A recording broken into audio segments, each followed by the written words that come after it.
Hi guys, so behind me I have a Korean SUV. It's one of the best cars in its class, but people don't know it. Heck, people don't even know how to pronounce the manufacturer's name. So people say Hyundai, others say Hyundai, but it's actually Hyundai, and this is a Santa Fe. The exterior of the Santa Fe is gorgeous. It's certainly distinctive with features that add an athletic essence. It has aged relatively well, but saying it is a timeless design could be overkill. That's just not where it stands out, because it simply stands out from the crowd. Interior of the Santa Fe, it's really good. It has a really good design. So you've got this soupy effect of the dash, and it all looks really good. It's a good layout, but that's not what you want to know when you're making a used purchase. So the dash in itself has aged well. All the soft touch materials are good. They're still soft and they've not faded. None of the leather surfaces have faded. The buttons still have their damped effect and they all still work well.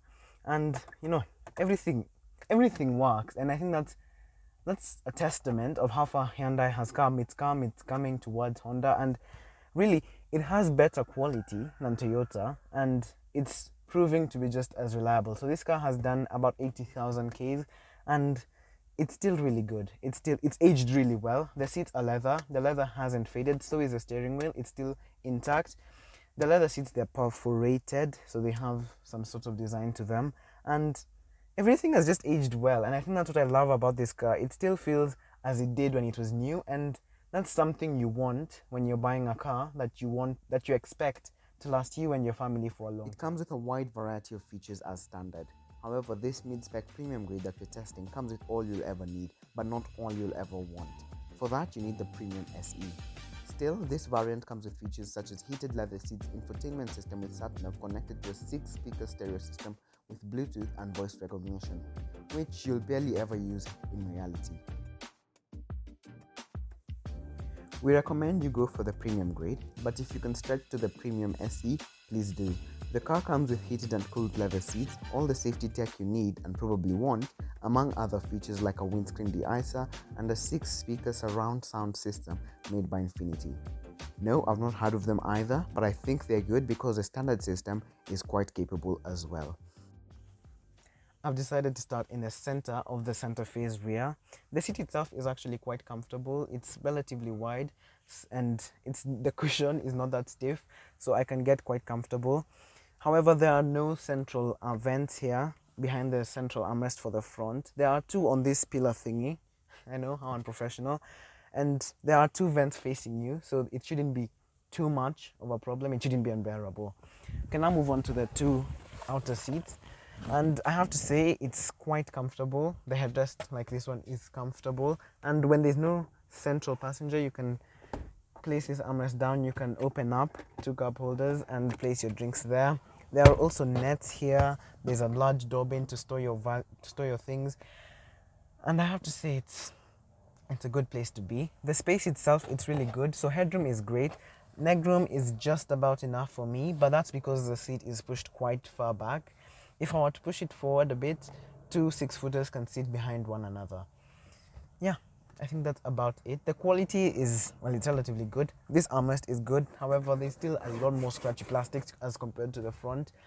But really, I don't see a problem. The Santa Fe has two other seats in the boot, and wow, I did not think I'd be able to fit in here. Still, I did, and legroom is not good at all for me. Headroom is quite bearable actually, but if I move my head a bit too haywire, things will go wrong very fast. As expected, boot space is full with all 7 seats up, but when in 5-seater mode, it is expansive. True, it's not as big as some of its rivals, but it should certainly cater for most families' needs well. With all seats down, you have a real load lugger on your hands, with about 1,649 liters at your disposal. However, what it lacks in boot space, it has in engine choices. There's a 2.2-liter CRDI diesel engine that has 194 horsepower, good for 0 to 100 kilometers per hour in just 9.3 seconds in the manual, which falls to 10.1 seconds in the 6-speed automatic that is most likely spec'd on cars that will be shipped. There's also a 2-liter turbocharged petrol engine with 265 horsepower and 357 Newton meters of torque, good for 0 to 100 kilometers per hour in 7.8 seconds. That is available solely as a 6-speed automatic.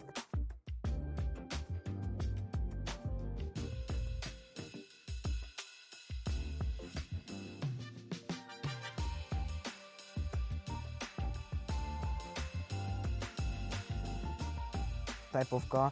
It's very easy to overtake. It One really more is a thing, good unit for this spare car. parts and What I servicing. like about it is Yes, that you can Hyundai be tires back confident under same off-road panels. because with Still, it 194 may be wise horsepower, to it make should sure handle you most can afford obstacles and, with more ease importantly, because find the most right cars with about mechanic when the 180 car does horsepower go wrong. cope with The most likelihood is obstacles. low though, simply because Hyundai seems to have worked on reliability over the years, and this car seems to have the best blend of reliability and luxury at an affordable premium.